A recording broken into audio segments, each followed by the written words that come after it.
Welcome to the Mal&Johnny Show. A very special guest today, a long-term friend of mine. He's a rugby commentator, he's an after-dinner speaker, he's an all-round good egg. Actually, he looks like an egg as well, thinking about it. Mr. Phil Steele, welcome to the programme, Phil. Thank you very much, and thank you for reading the introduction I gave you. Actually, I feel out of place. I'm going to have to shave my head. Well, look, welcome to the show. Now, I was trying to explain, obviously, Johnny knows about your career, but it has been, like in the background there, what's that shirt behind you in the background there that we can see?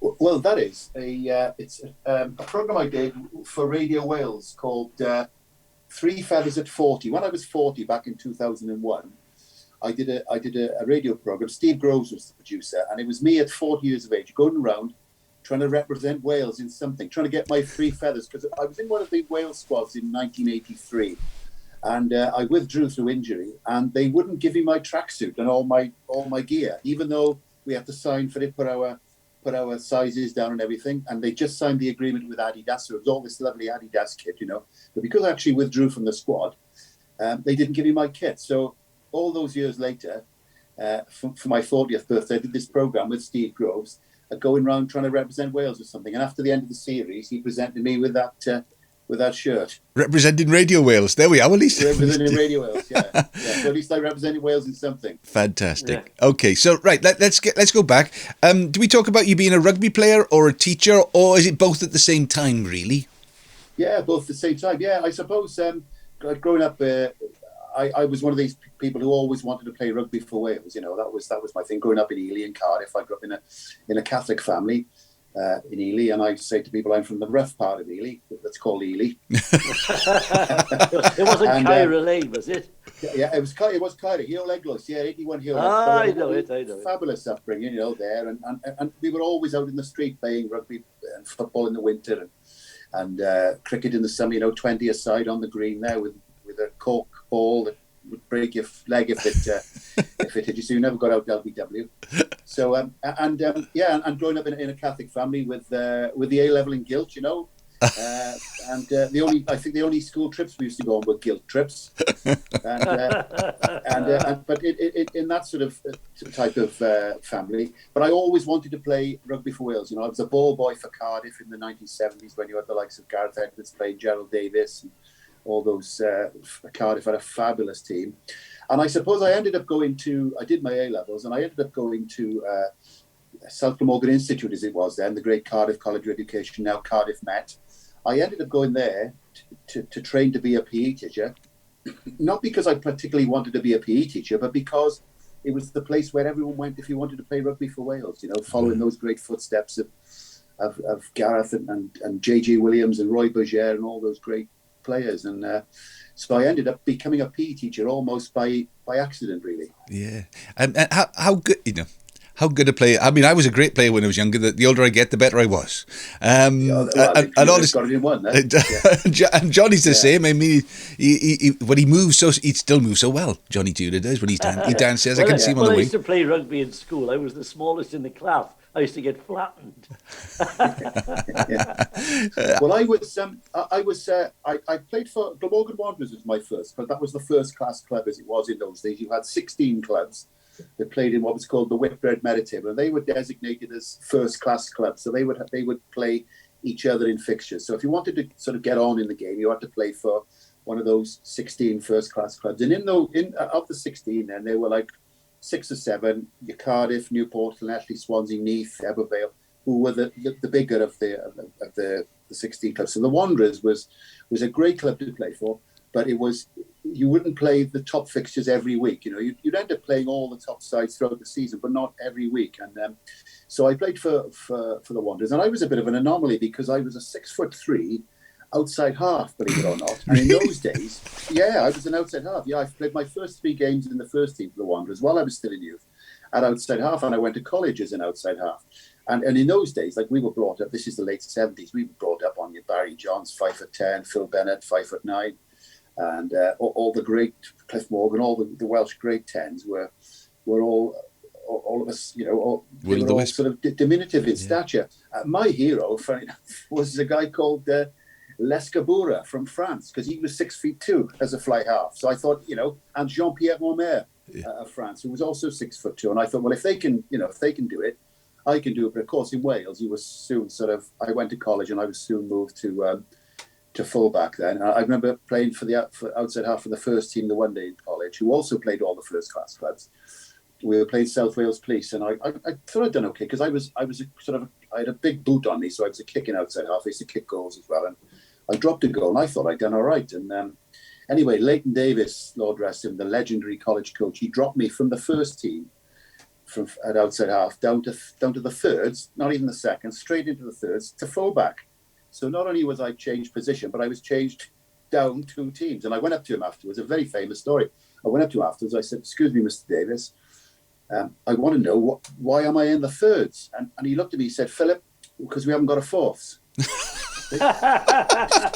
And it was then, and then he said to me, "Look, I think you're too tall to play fly half, you need to, you play football." So I went to fullback, and I sort of, that's where I sort of found my game really. And because you had a lot more space, and I was fairly quick. So I was a pacifist, non-tackling fullback, which they used to call them attacking fullbacks in those days. So I was a running fullback, So, yeah. And I played 4 years in college, and I left the Wanderers when I left college when I was 21 to go to Newport, and I joined Newport, and then I had 16 games for Newport, and I got into the Wales B squad, which was like the stepping stone to the national side, and then I had two bad years of injuries. I had a groin injury.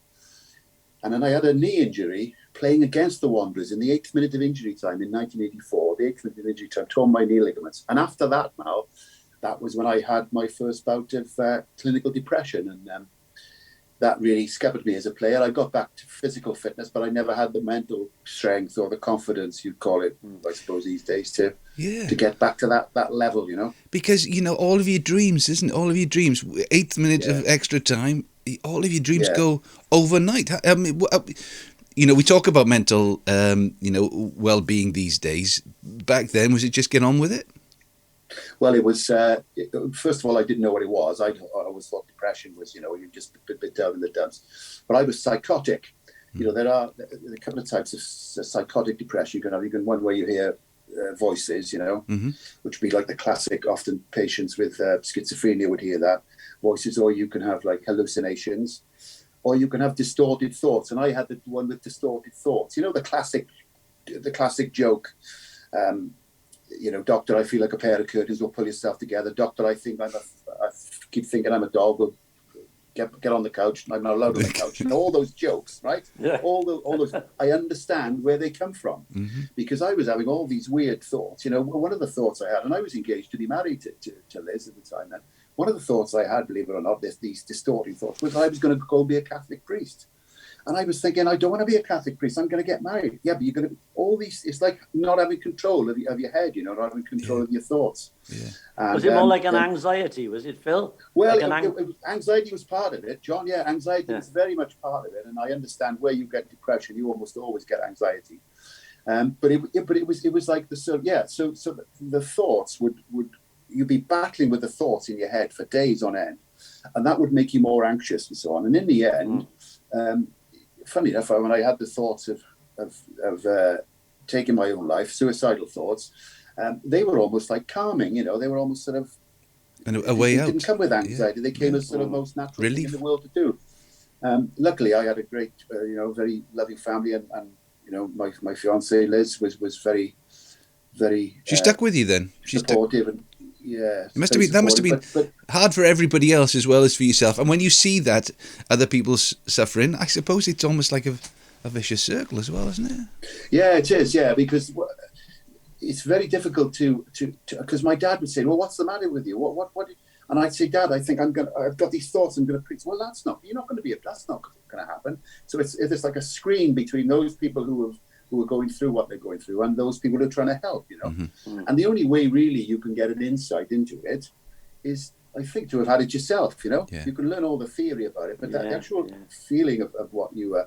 And then, so that psychotic depression lasted for a few months. And of course then, my mum was very old school, she was my mum died at 39 when I was born. So they were quite old school. And the thing was to, you're the Newport fullback. You're a PE teacher. You don't need see a psychiatrist or take these tablets, you know. So it was like, get out of it yourself. So stupidly, I didn't take medication. I just lived with the condition. It got better over the next few months, but then for years after, I was left with, as John says there, anxiety, terrible anxiety. And I'm talking about now, and John, I'm talking about going out to play for Newport against Ebervale in front of a crowd of about 7,000, and 5 minutes before the kickoff, just having a massive anxiety attack in the change rooms because there was no windows in the change rooms, and I had a claustrophobia attack, you know. Mm-hmm. And in those days, you didn't warm up on the field. You warmed up by doing like running on the spot and shouting and swearing and hitting each other and, you know, getting all wound up in the change room. And I'm just doing all this, going through all these motions and thinking, I just want to break down crying now because I just want that door to open. And then running out to play. And goal kicking was another thing. If I was the designated goal kicker on the day, if play went down towards the 22, I could feel my heart and tummy sort of starting to butterflies starting to come, because I knew I'd be saying to myself, referee, please don't give a penalty away to us now, because I know that I'm going to go have to kick it, you know. And then he would give a penalty, and the captain would say, do you fancy it, Steele? And I'd say, yeah, come on. And I'd dig my, like, your tee out of the ground as you did in those days. And I'd be looking at the post and thinking, I could almost see the post shrinking in front of me and thinking, there's no way you're going to kick this, but please God, let it go high and long so the people watching from the sideline can think it was a good kick. And if I did kick it, it would be, the voices then would be in the head sort of saying, thoughts in heaven saying, you lucky so-and-so, you're not going to get the next one, you know? Yeah, that's anxiety. I played the rest of my rugby career like that, really, which is probably why I didn't get very far afterwards. So did it, when you finished playing rugby, did it ease at all, or did it transfer into your other life, you know, family life and school life as a teacher? Yeah, it didn't really ease. So then the anxiety would be to do with my family. You know, I can remember going to open the batting for Wenvo. I played cricket for Wenvo, where John lives now. I can remember, and we were a one-car family in those days because Brian, he was only little, my daughter. So Liz would drive me down to Wenvo, and then she'd have the car for the afternoon, and then she'd come and pick me up, or I'd get a lift home back to my house in Tafswell. And I can remember opening the batting for Wenbo and hearing the ground is quite near the Barry Road, which is quite busy obviously in the summer. And I heard the sound of a siren, you know, coming along the Barry Road, and I'm there batting, and all I can think about is not what shot I'm going to play this ball, but that ambulance is the sound of that blue light, and that siren is the sound of an ambulance. Liz and Brian have obviously had an accident, you know. And trying to play in innings, you know. Yeah. So it spilled over to that. Yeah. And then I had two further quite severe bouts of depression, and the third one in 1997, and that's when I started to take, after that I saw the GP, and I started to take a drug called paroxetine, which I still take a small bit of now, and that sort of seemed to improve me and keep me level. Someone told me it's not a character defect, it's a chemical defect. Chemical defect, that's right. Yeah, my uncle had bipolar, and he'd be like, one minute he'd be up in the air, next minute he'd be on the floor, but he didn't take medication. And but then when they put him on the medication, it sorted him out, and that was a chemical imbalance in the brains. Yeah, so that's an amazing start. So you're a teacher at this stage, married to Liz, got Bryony and everything.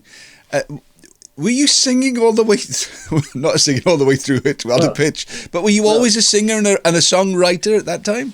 Well, what happened was, it's something you can either do, like being a speaker, an afternoon speaker, a performer, if you like. I think it's something you can either do or you can't to a degree. Now, when we were playing rugby for the Wanderers Youth, if there was a sing-song afterwards, I would always lead it. You know, they'd say, come on, Phil. And the daft thing was that the skill I had, if it's a skill or a talent, I could remember words to songs. I don't know, I could listen to them 2 or 3 times, and I would, like things like A Roundstone Cowboy, Snoop John B, Country Roads Take Me Home, Sweet Caroline, all the old Tom Paxton's The Last Thing on My Mind, all the classic rugby songs that you'd sing. I just could remember them, you know, them. And then when I went to college, if you had a sing song like you would after every match, it would come on, Phil, you lead the singing. So it sort of always started. And then I learned to pick up the guitar after I had the knee injury when I was 23, because I always thought, growing up, wouldn't it be, I envy people who played the guitar, you know. and it would be great now to get a guitar and have a sing song, and that's why I sort of picked up the guitar, and it sort of grew from there. My great regret is that I didn't learn the guitar like someone like you did, Mal, when you were really young, the golden age of skill learning, 7 to 11, and how much better I'd be now, you know. Yeah. So I always, and I used the guitar a lot especially when I taught special needs pupils. That was my most important bit of equipment, was my guitar, more so than my electronic whiteboard or my whiteboard or the computers or anything, you know. Yeah. Broadcasting then. How did it happen, and when did it sort of take over from teaching? Yeah, that's an interesting one. I finished playing rugby for Taftswell in 1992.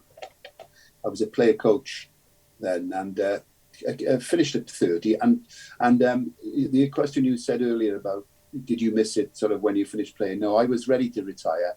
I kept playing by habit, really, because it was something I'd always done, and you know. But I was quite happy to retire. Never missed the game at all. Even in just the year or two afterwards, when I was still fit enough to play, never missed it at all. So what happened then was I started doing. Somebody asked me would I do some rugby reports for a Mid Glamorgan press agency. I go around doing match reports on the Welsh club scene, Premiership. And then Gareth Davis, who was head of sport BBC Wales at the time, asked me. They just made there were 16 teams in the Premier Division, so they had 8 games on a Saturday to cover. And he said, "Look, would you like to come along and just be one of our freelance reporters? Because we've got 8 games, we haven't got enough staff." And that's how I started. My first game was Newbridge against Newport in 1995, just after the game, just when the game had gone professional, and that's how it started. Were you a natural? Were you just like a duck to water? Because obviously, anybody listening to this will notice that you talk a lot, Phil. You talk. Were you a natural at the time? Yeah. Well, I think I had something to say about the game, and I think I had something different to say. You know, I tried not to go into all the journalese like so-and-so Archie Smith bagged a try or grabbed a try. You know, I thought I'd just try and put a little bit of a different slant on it, which I was to do as well years later with the pitch side stuff. But it just sort of grew. The best thing I ever did, I had a phone call after I'd done about 5 matches. I had a phone call from Rob Thomas. They used to phone me in school to tell me which game I was going to do. And he said, "Do you know anything about football?" And I said, "Well, I played for the Cubs," I said. And I played a bit of Sunday League. I said, "Why?" He said, "We need somebody to go report tomorrow on Swansea City against Rotherham at the Vetch." This is about 1995, this will be.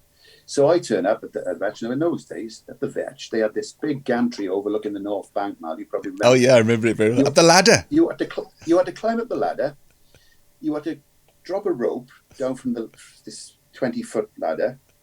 Then you had to climb down the ladder again. You had to tie your equipment to the rope, climb back up the ladder, and then put your equipment up on it. It was the most, I'm sure, I don't know how health and safety. That's like doing the Swansea Dockers, that is, Mel, getting our gear up the stairs, Anyway, so I did this game of football. I can remember it now. I can remember saying, I get getting it all wrong. I remember saying that Keith Walker just had a shot from 30 metres. Well, don't say metres in football. That was one of the first things I knew. It's yards. Yes.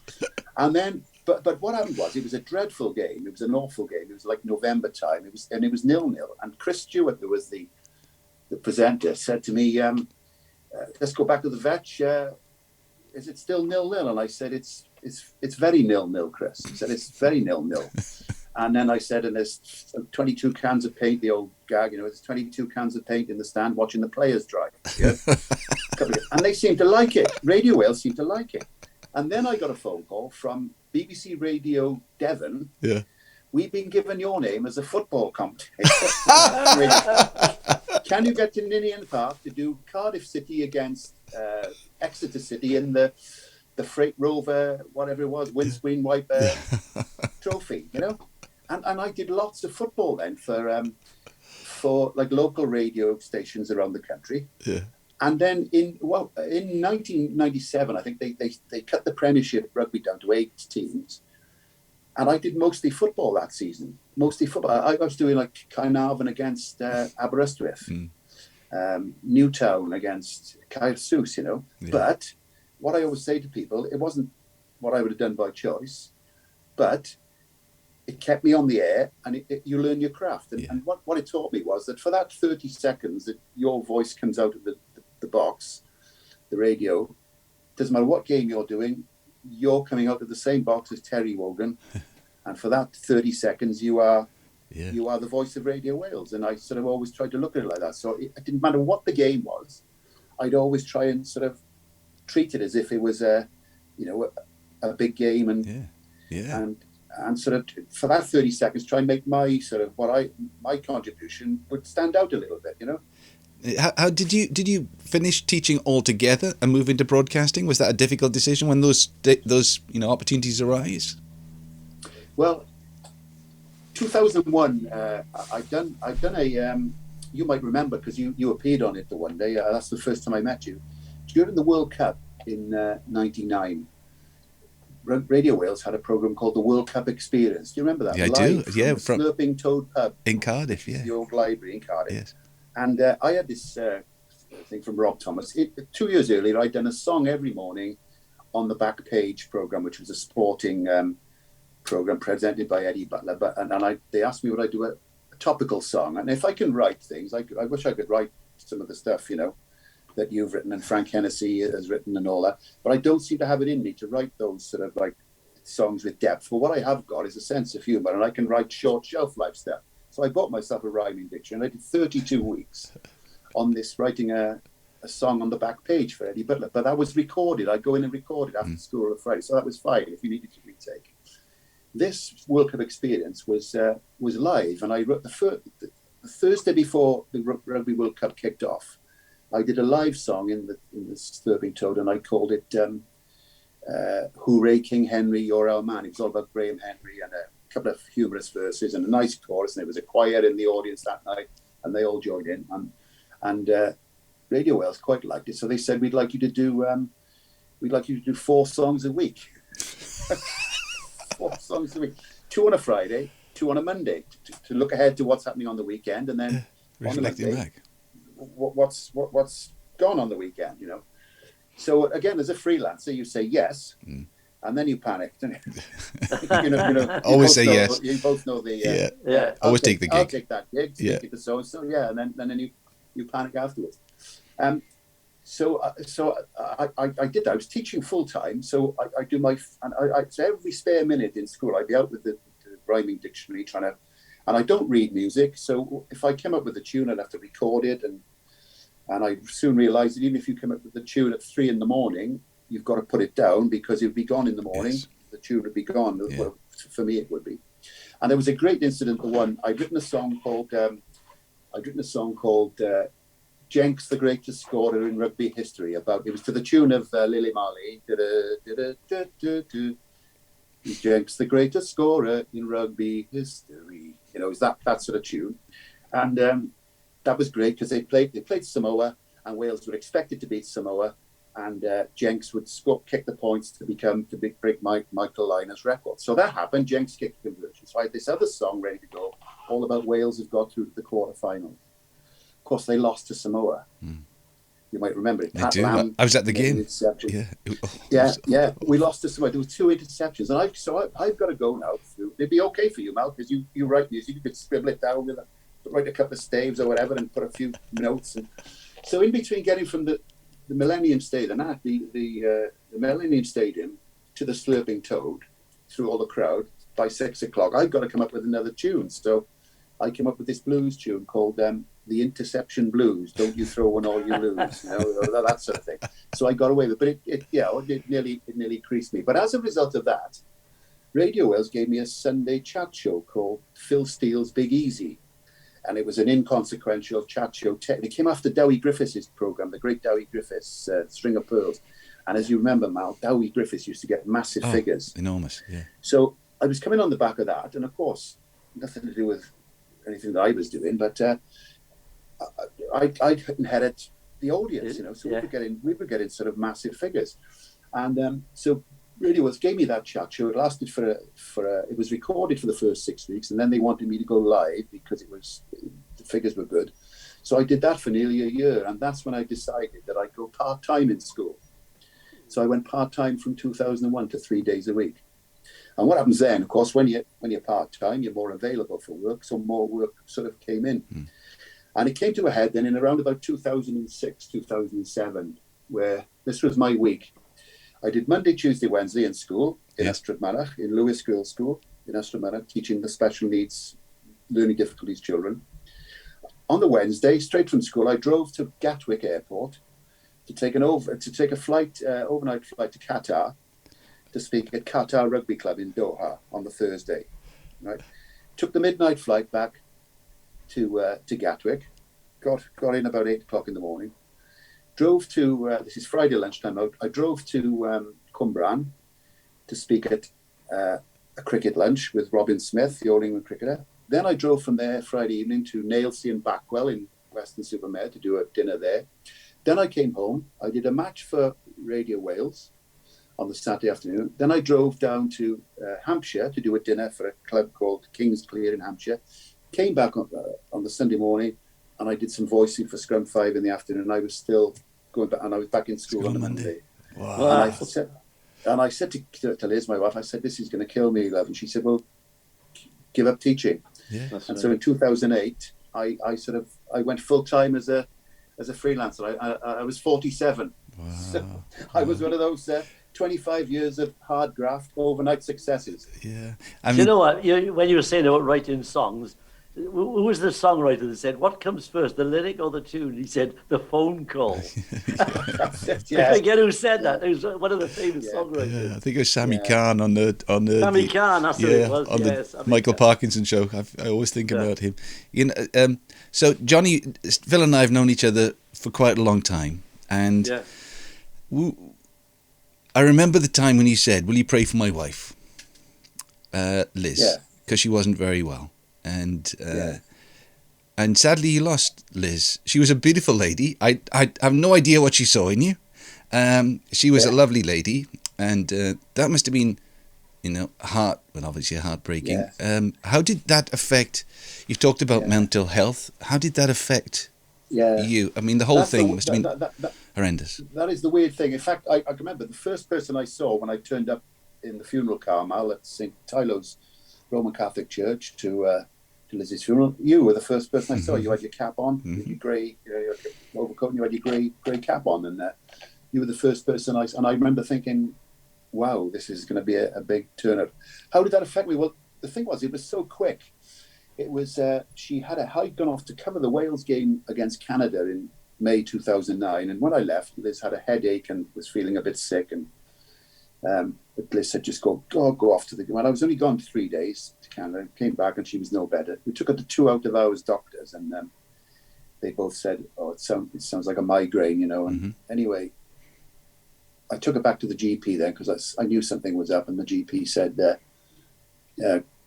go up to take this letter up to Royal Glamorgan Hospital, and he said, and see what they say. So she had all the tests done, and then she stayed overnight, and they said, we'll keep it in overnight. We'll do a scan, brain scan. And I had a phone call about 10:30 the next morning to say that the consultant would like to see you. And I went in and they said, it's a large tumor in the frontal lobe. But he said, and this is the weird thing about like depression, what have you. If you'd have said that to me all those years before when I was really bad with anxiety, I would have said, well, oh, this is it. This is the end of my life, and I'd have been, you'd have had to put me in the box with Liz if you'd told me that she was going to pass away.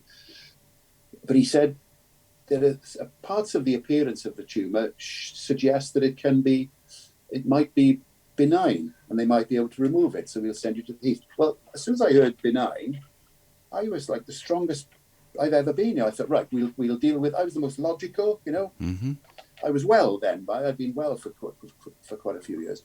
But I thought, we can deal with this. It could be benign. We'll say that it's benign until we know differently. Obviously, of course, it turned out that it was a secondary tumour, and Liz died within 35 days. June the 5th, wow. Diagnosed. July the 10th, died at the age of 48. If you'd have told me all those years later that by the time you're 48, your wife will die in 6 weeks, I would have said, well, I don't know what I'll do. You might as well take me as well. And yet I was like the strongest and the most confident and the most together person I'd ever been. It was strange. At her funeral, you remember a funeral, Mal, they could hardly get the coffin down the aisle, you know. And there was Liz wasn't a Catholic, but there were 7 Catholic priests who did the service. Frank Hennessy and Dave Burns sang. And it was a weird feeling. I was like the proudest, it was one of the more proudest of my days of my life, to think that all these people here have turned out to see, to pay respects to my wife, you know, and that is my wife there. That it was a really sort of, I wouldn't say bittersweet feeling, it was a very proud feeling that I had. So really the depression, I had normal grief and everything. I had, you know, tears and normal grief and missing Liz and everything, but I never had about a depression after it. Yeah, amazing. It made you stronger in a way then?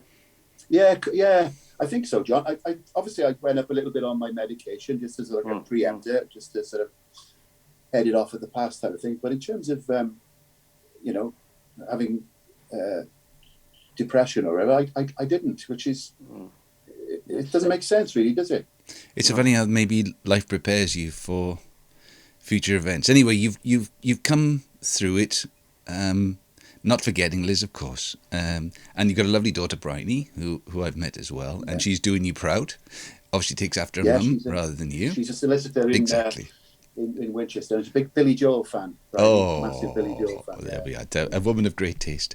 Have to go and see that guy we saw then. Oh, Elio Pace. Elio, I was there. Elio Pace. Yeah. What a show. What a show. Oh, fabulous. Before you go, you got to explain to me the scrum rules, because I'm baffled with the scrum rules.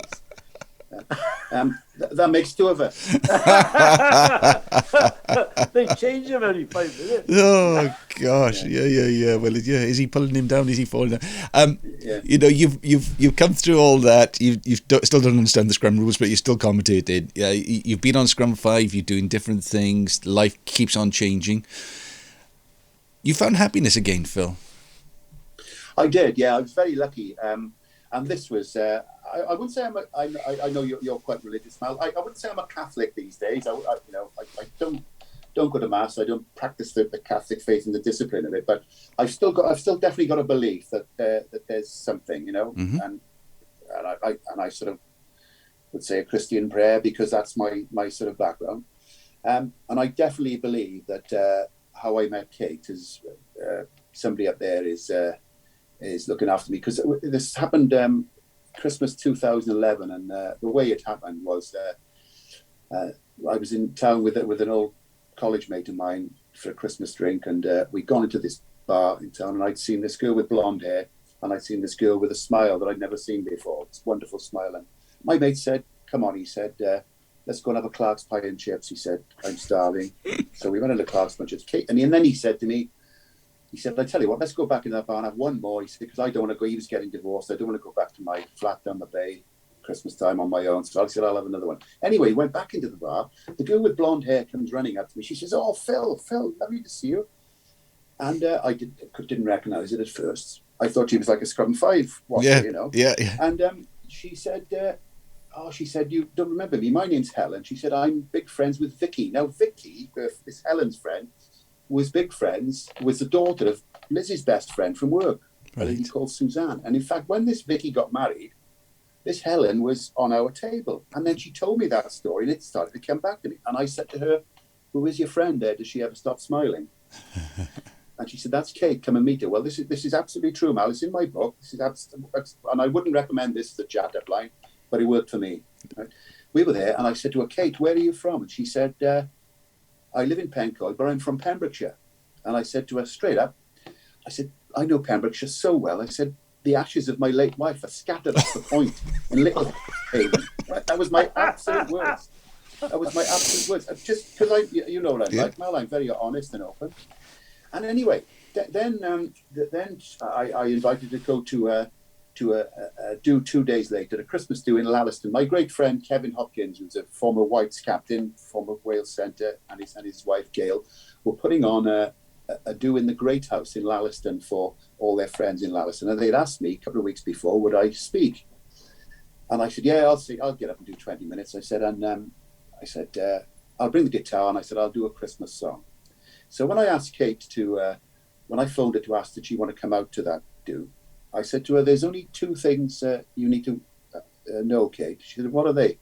I said, well, it won't be just us to do. I said, there'll be some other people. And she said, how many? And I said, 48. 48 on the first date. And then she said, and what's the other thing I should be worried about? And I said, well, at the end of the dinner, you'll see me get up from the table, speak for 20 minutes, and then pick up my guitar and sing A Fairy Tale of New York. And Kate said, oh, that's my favorite Christmas song.